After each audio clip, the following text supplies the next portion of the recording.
you know, it seems to me one of the most difficult things I've got to do on this journey of exploration is to get inside the minds of people long dead. Archaeologists can dig up medieval bones, and they have often, and they can tell us all sorts of interesting things. That medieval people were, on average, 6 centimeters shorter than we are today. That life expectancy was low, that death in childbirth was high. Oh, and that we had surprisingly good teeth, all things considered, because we didn't have sugar in our diet back then.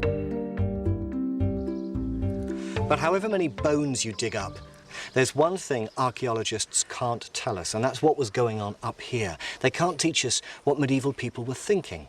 Were they like us? Were they happy? Did they laugh? What were their hopes and their fears?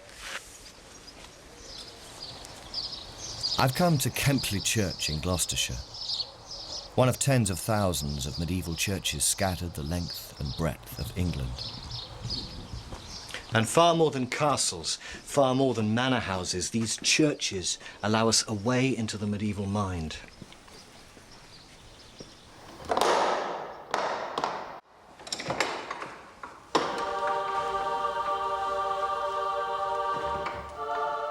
It's a gem, this place.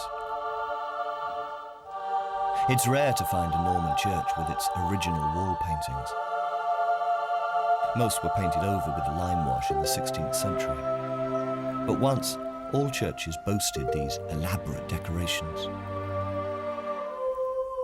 Few in those distant days could read, so the walls of churches were like picture books, spelling out to the people stories from the Bible, stories of saints and martyrs, inspiring the congregation with a rare splash of colour in their drab lives.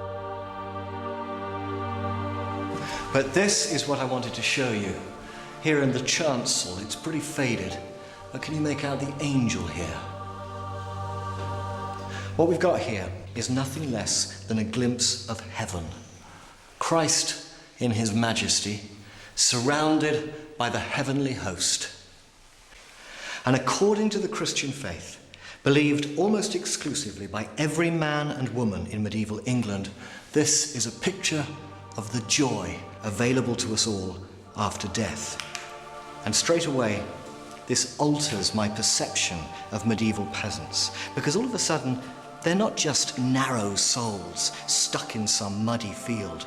They're men and women with a spiritual life, balancing the cares of this world, this brutal, nasty, short life, with the promise of another world beyond this narrow horizon. And that promise, it gave them comfort, it gave them hope.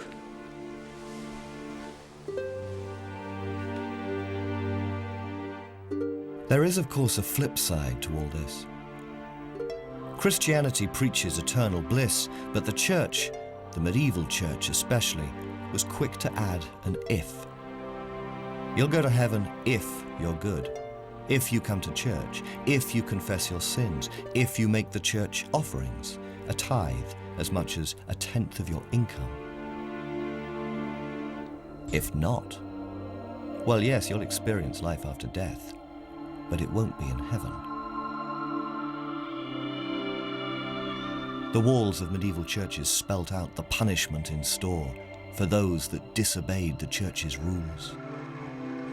And the people juggled two contrasting emotions: the hope of salvation on the one hand, the fear of damnation on the other. But I think in our modern, secular world, where religious faith is increasingly unfashionable, the danger is that we forget the more positive aspects of the early church. This place where people came every Sunday to celebrate together. This place where people marked the transitions in their lives, where couples were married, where they baptized their children, where they mourned those children that died in infancy, knowing that they too would be mourned here in their turn in time. This was the place where the saints' days were celebrated. And when I say celebrate, I mean celebrate. It's from the old medieval sense of a holy day we get our word holiday. But most of all, I think, for me, The church was important because it gave medieval people a route through which they might release the power of the imagination. And that's why I wanted to end this brief investigation here at Kilpeck Church in Herefordshire, because it's the most extraordinary medieval church I know. It's decorated with carvings that seem to have less to do with Christianity than a sheer, exuberant love of life. There are carvings here of beasts and of lovers and of pagan gods and of fertility symbols, and so many figures of pure fun. These carvings speak to me of minds much like yours and mine, as complex, as subtle and interesting. Minds trapped, if you like, in a medieval world, but capable of so much more.